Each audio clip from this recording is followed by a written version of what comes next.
Assalamu alaikum and welcome back to Manifesting Muslimah. I'm your host Zara Pedersen, and today we're going to be discussing 5 common misconceptions about using the law of attraction. And these are just 5. There could be endless of these, and so if you feel like this is very helpful to you in any way, let me know and I could possibly do another episode just focusing on the misconceptions and things that you definitely don't need to do or worry about. If you want to start using the law of attraction, you can hit me up over on my Instagram at Manifesting Muslimah. That's where I'm easiest to reach. So if that is of interest to you, let me know. But today we're going to go through the first 5 ones. And I personally think that these ones came to me so quickly, so easily, because this is something that I see often. This is something that I hear from a lot of people as well. So these are just the first ones that I think are very dominant in the law of attraction universe, where people often tend to go wrong first. So that's what we're going to go through. We're going to just get started straight in today. The first one is that if you want to use the law of attraction and you want to manifest things into your life, that you can never think a negative thought again or have any type of negative feelings ever again. You're not allowed to be angry, disappointed, sad. You're not allowed to think, well, this is a shitty situation, or, well, this is not what I ever wanted, or whatever. Like, that's totally wrong. You are, of course, allowed to have negative thoughts. You are allowed to have negative feelings. Anything other than that would go against the very human nature. We are not created in a way where we are capable of not thinking negative thoughts. We are not built and created in a way where we can't think negative things or feel negative things. And I think that's the thing that we have to remember, is that when using the law of attraction in alignment with Islam, is that we're not trying to rewrite rules about how we are as people. We're trying to rewrite some of our own belief systems so that they better benefit us, but we're definitely not trying to rewrite the laws of nature and the way that we have been created by Allah subhanahu wa ta'ala. And trying to constantly not think negatively or feel negatively goes against how you were created. Those feelings and thoughts are there for a reason, and they're there because they might want you to hesitate and think a little bit more. Maybe somebody hurt you, maybe there's something that you went through in the past that you have to deal with a little bit more. When it comes to negative thoughts, it's because we are, to a very large extent, and our ego specifically, very emotion driven. So when something happens or we see something happening outside of us, we don't instantly react with logic. We react with our emotions first. And our emotions are being dictated by, first of all, beliefs, of course, but also, how was that day? Are my shoes feeling a bit tight? Did somebody say something to me beforehand that made me happy or sad? All of these things have an impact on the way that we feel. So while our feelings are valid in that moment, doesn't dictate necessarily our full belief system, because everything goes into the way that we feel. The same with our thoughts. We could have a spectacularly good day, so that if somebody does something at the supermarket that annoys you, they take the last bananas, or they take something that you wanted to take, or they've raised the price for something, but you've had a great day. You go about your day and thinking, oh, well, alhamdulillah, at least I got the other things. Or perhaps you've had a spectacularly poor day, and that's the thing that makes you think, oh, the world is so shit and everything happens to me, poor me, poor me. But ultimately, those are things that are natural reactions, ego-driven, usually emotions, that lead us to have these things. But that doesn't mean, if we're trying to, I'm sorry, the flies, I keep having every episode almost, I feel like there's a fly situation. I have chickens. I live out in the countryside, but I feel like I have to address it every single time because they're here all the time. But yeah, so usually ego-driven emotions, they happen and they tell us how we're feeling that day, if there's something that we need to be aware of, or they're just a signal of something that's going on that day. But when we're trying to look into the law of attraction and we're trying to use the law of attraction, and we're constantly being fed this Positive thinking, positive thoughts. You are what you think. Your life reflects your thoughts. They don't mean the everyday thoughts, because 85, 90, maybe even 95% of your day goes on autopilot. Those are the thoughts predominantly that you want to work on, not the ones where you're very actively thinking, oh, that person was being a bit rude or a bit of a dick or whatever it might have been. That's just a reaction to something. That's not necessarily your deepest belief system. Your deepest belief system are the things that you don't necessarily know that you're thinking, but they're just so automated within you that they drive the way that you react and respond every single day, the way that you wake up, with what energy you're waking up with, what energy you're going out and taking action on certain things, or lack thereof, perhaps not even taking action on certain things. So those are the thoughts that you want to make sure you have some type of handle on. The rest of them, the little bits here and there, I would say, just generally speaking, it would be a good idea if you find that you're doing it a lot, having negative thoughts a lot when you're sort of consciously thinking. I would definitely see, hey, maybe think about why you're having so many negative thoughts, and maybe challenge them from time to time, because it's not necessarily good for our health to be predominantly negative in our feelings or in our thoughts.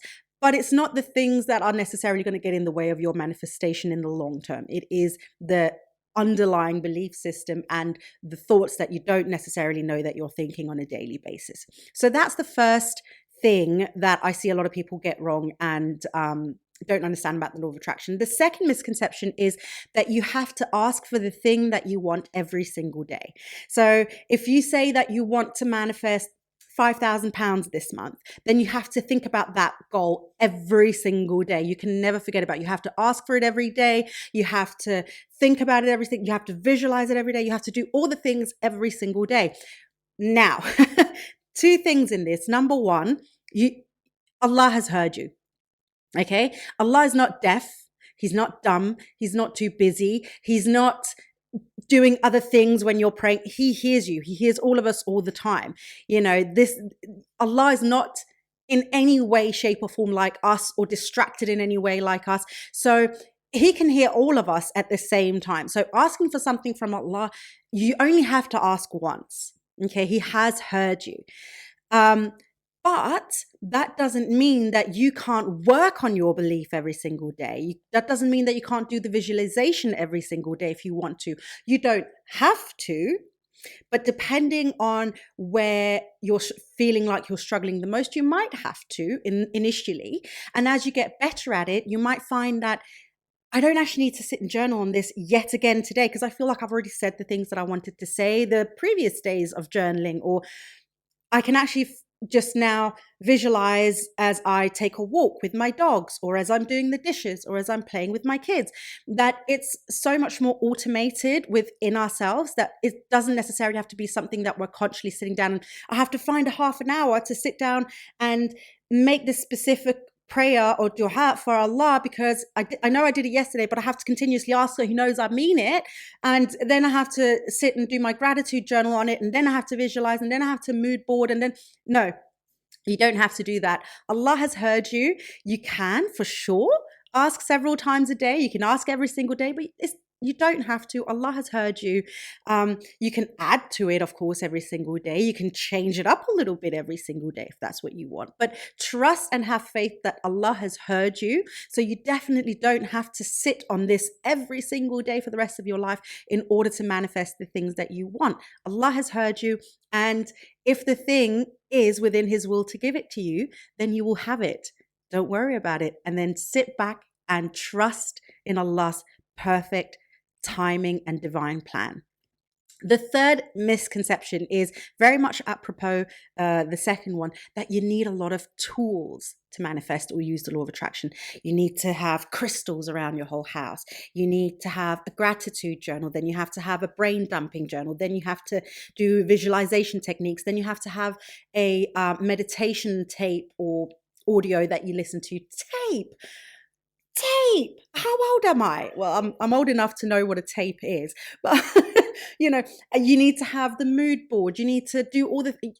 No, you really, really don't. You don't need a lot of tools.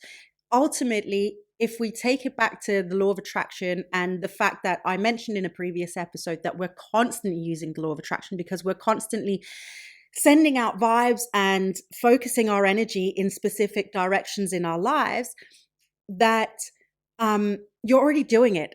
You're already using the law of attraction. So ultimately, you don't need anything else except focus your energy and your prayers into one specific thing and then changing your belief system around it. That's all really that you need to do. But obviously, there are things that can help us in shifting our mindset and shifting our attention so that we pay attention to the right things rather than the wrong things. And especially when it comes to our belief system, there are studies that show that journaling and speaking certain things out, having a therapist or a coach can help you change certain things a little bit faster than if you're just sitting with it in your mind all the time. So, of course, these things can be helpful, but it's not necessary for you. So, I would say if anything is necessary, dua, speaking to Allah, prayer, those things, salah, is the things that that I would say is the best tools, because those are the tools that have specifically been given to us by Allah subhanahu wa ta'ala. And he said, these are the ones that when you're speaking to me here, I'm already paying attention to you, but this shows me that you're also paying attention to me. Okay. How does it go? I'm wildly misquoting this. But in the Quran, you take a step towards me and I'll run to you. Salah is taking a step to Allah and then he will run to you. So whatever you're asking for during your prayers and where your focus is during those prayers is also where he will run to you and get faster. Hayya ala salah, hayya ala al-falah. Come to prayer, come to success. Again, I'm sure you can say these things in much more beautiful ways, but I'm just, riffing off it now and I'm just saying it the way that, in layman terms. So if that's offensive to you, get over yourself. That's my turkey. If you can hear it, I don't know if the microphone actually picks it up, but my turkey today is off on one. So he keeps making all these sounds. And I apologize if it's disturbing, but just so you know, it's just my turkey. His name is Timantot and I love him very much. But so anyway, get back to the topic at hand. You don't need a ton of tools to do this. The tools can be helpful. If you want to focus specifically on like a tool or separate tools, I would say use the tools that have been given to us by Allah subhanahu wa ta'ala. If you're already doing that and you want to do more, then find the tool that works best for you. And that can be listening to audios, podcasts that talk about manifestation and law of attraction, because it helps us divert our focus into, I can do these things and this is an option for me. It could be doing specific meditations.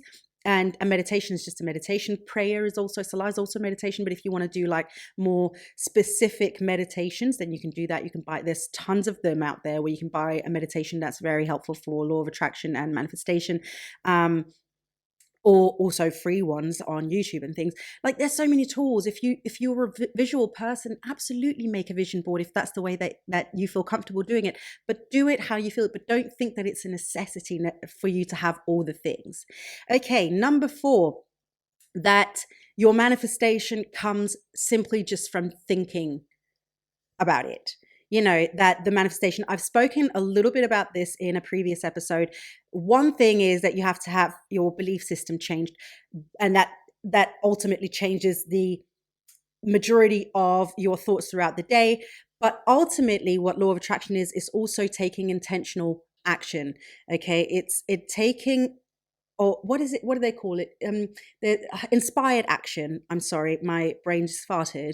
Intentional or inspired action. That means that it's not enough for you just to think about the things that you want. You also have to take action towards it. Okay, so God helps those who help themselves, so we also have to make sure that we're showing Allah, I'm willing to work for this thing. I'm not just going to take it for granted. I'm willing to work for keeping it in my life as well. I understand the responsibilities that this specific thing that I'm asking for is going to come with, and I'm making space for it by changing some of my actions in my life to suit this specific manifestation that I'm trying to bring into my life.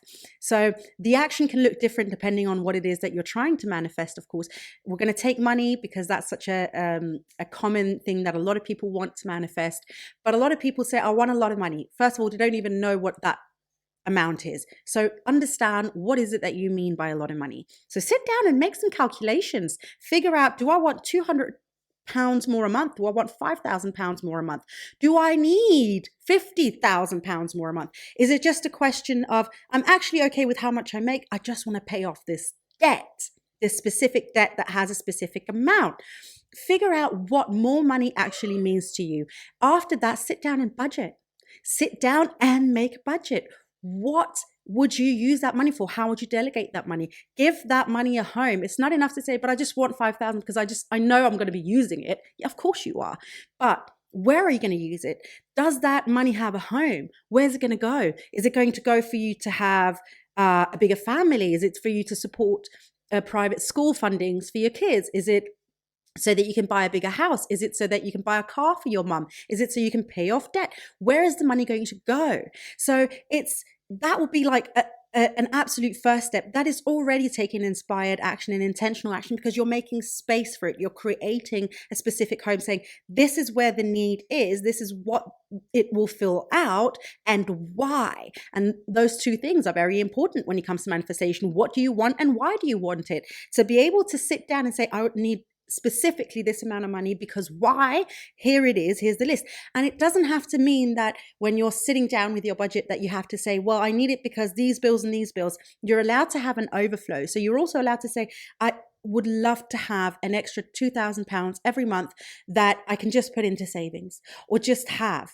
And that will be that cushion that I can land on at the end of the month, knowing that I still have money to go. It's safe also to say for yourself, I just want an overflow because I want to know what it feels like. And I feel like I deserve to have an overflow, that I don't just live paycheck to paycheck, but that I also have that overflow to fall back on if I wanted to. So, but giving specific homes. And then another inspired action is perhaps you need to go and start looking at different jobs that can pay you more. Maybe you have to look at side hustles that you can do at the side of your job. Maybe it's anything. It could be anything. Start looking at your wardrobe, things that you can sell. Basically, open up the space, make the space, show Allah your intention with the blessings that you're asking Him to give you, and then take the action that shows, I'm also willing to work for it. So I'm not just expecting you to serve it up to me on a silver platter here. I'm also willing to work for it myself, because He could serve everything up to any of us on a silver platter. But the reason why He don't do it, because He knows that sometimes we're not ready for it. We haven't made the space for it. We haven't changed our mindset enough to keep the things that we're asking for or make good with the things that we're asking for. So inspired action, and that can look very different to different people and depending on what you're trying to manifest into your life. But inspired action, don't just think about it, start taking the action as well. And lastly, number 5, that there is one overall technique or tool or trick or whatever it might be that is the ultimate one. And that's the one thing that you're missing when it comes to the law of attraction. That's the one thing that's keeping you from manifesting all the things. That's the one thing that none of the gurus or coaches or experts are telling you. It's you already have all the tools, all the techniques, all the rules, all the everything that you need to know about law of attraction is already out there. And you already have all the tools and techniques and everything that you need within yourself. It's just a question of stopping yourself from getting in the way of it, stopping yourself from preventing things to come into your life, and stopping yourself from doubting Allah's greatness by constantly thinking, He's not going to help me. No, I've sinned. I'm not perfect. Why would He help me? I have disappointed Allah. We all have, probably at some point in our life, probably some of us several times, definitely me several times. That doesn't mean that Allah has given up on any of us, because that's not in Allah's nature. That's a human nature to give up on each other. Okay, that's not from Allah. That is something that we do to each other. Allah doesn't do that. If anything, throughout the Quran, He keeps saying that if we ask for the forgiveness and if we keep repenting and coming back to Him, that He will continuously show us mercy and abundance. And those are the things that we need to focus on. So also stopping ourselves from preventing Allah from showing His greatness to us, because ultimately Allah is to us. Oh my God, if only I had prepped a little bit more and I could show you the direct quote, because there's one place in the Quran where Allah says, I am to my servant what he thinks of me. Again, I completely misquoted, or not misquoted, but I said it in a different way than the way it's said in the Quran, because I can't say it as beautifully, of course, as Allah subhanahu wa ta'ala does. But ultimately, Allah is to us what we believe of him to be. So if we are constantly thinking he's not going to give me all these things, he's not going to give you all the things, because he's going to live up to that expectation that you've placed upon him. So why not focus all your energy on Allah's greatness and power and forgiveness and abundance and blessings and all these? And yes, also the one who is the most just and who is the one who's going to give us our punishment and all these things. But first and foremost, think of him as this very loving God, forgiving God, merciful God, which he keeps reminding us of in the Quran several times. I mean, I don't even know if anybody has a specific number. I'm sure there is somewhere a specific number on how many times. You know what? I'm just going to do that while I've got you right here. How many times does Allah mention forgiveness in the Quran? In the noble Quran, forgiveness and mercy are mentioned around 100 and 200 times respectively. An entire chapter of the Quran is devoted to the quality of mercy, and that is Surah Rahman. What more do we need? What more do we need? And so there isn't one specific tool, there isn't one specific technique. It's opening ourselves up to the wonder, love, compassion, forgiveness, mercy, abundance that Allah can give to us when we stop putting ourselves in the way of it, when we stop limiting ourselves by not believing fully in his ability to create miracles. All he has to say is be, and it is. SubhanAllah, it is absolutely amazing. So those are the 5 things. I'm sure I've already spoken so much, but I'm just going to round them up for you really quickly before I stop this episode. So the first one, that you can never think a negative thought or have a negative feeling. That is absolutely rubbish. Of course you can. You're human. You would go against human nature, which of course is impossible. If you didn't have negative thoughts or feelings, then you're allowed to have them, as long as they're not your belief system, that it's not based in that. And if you find that it is, then perhaps it's time for you to work on that, and maybe even do something that I've been doing for years now, is speak to a therapist to work on some of those things. Number 2, you have to ask for the thing every single day. Darling, Allah subhanahu wa ta'ala is not like us. He's not busying himself everywhere and not paying attention to you. He's constantly paying attention to you. When you're asking for something, he hears you. Okay, you don't have to ask every single day. You don't have to think about it every single day. You can, if that makes you feel some type of way and it makes it easier for you to change your mindset and your belief sets around certain things. But trust and have faith that Allah only needs to hear it one time. He doesn't even need to hear it one time. He already knows what's in your heart. But we sometimes need to make the clarification for ourselves so that we know how to pray with an intention a little bit better towards Allah. Number 3, you need a ton of tools. Of course you don't. If you need any tools at all, it's the ones that Allah subhanahu wa ta'ala has given us. Dua, prayer, salah, fasting, things like this, paying zakat, things that Allah has already given us as tools to make us better people and to create a better belief system. So the tools are already in Islam. If you want more, then you can do it based off of how you best feel like it changes your belief system. Number 4, that it comes just from thinking, that the manifestation comes just from your thinking. No, you absolutely need to take inspired action. So you do need to do things as well on top of that. So also, and I don't think I said that before, is taking the inspired action and taking action on the things that you want also helps manifest the things in the physical well before the other thing comes. So making it a thing. I'm not saying I want to lose weight. I am exercising, and so I'm already living the reality. Even though I still have ways to go with my weight loss, I'm already living that reality. So I know the weight loss is going to come because I'm already taking the action. Do you see what I mean? And lastly, that there is one overall technique or tool that you need in order to really nail that law of attraction and manifestation and get it quicker. There isn't. You already have all the tools. If there's anything that I can give you as a Muslim woman to another Muslim woman, is to stop blocking your faith in Allah and His ability to create wonders for you if you truly let Him. So if anything, lean more into Islam, lean more into God, lean that way, go further into your Islam and your deen, rather than focusing on reading the books about law of attraction and manifestation. Focus more about putting that faith, that trust, that interest, that sense of wonder into Allah instead. And then you'll find yourself, the whole world opens up to you as a result. Okay, I'm going to leave it there. Thank you so much for watching. If you have any questions, or you've got any comments, or you have any recommendations for topics that you'd like for me to discuss in any of my episodes, feel free to reach out to me at Manifesting Muslima over on Instagram. That's where I'm easiest to reach, of course.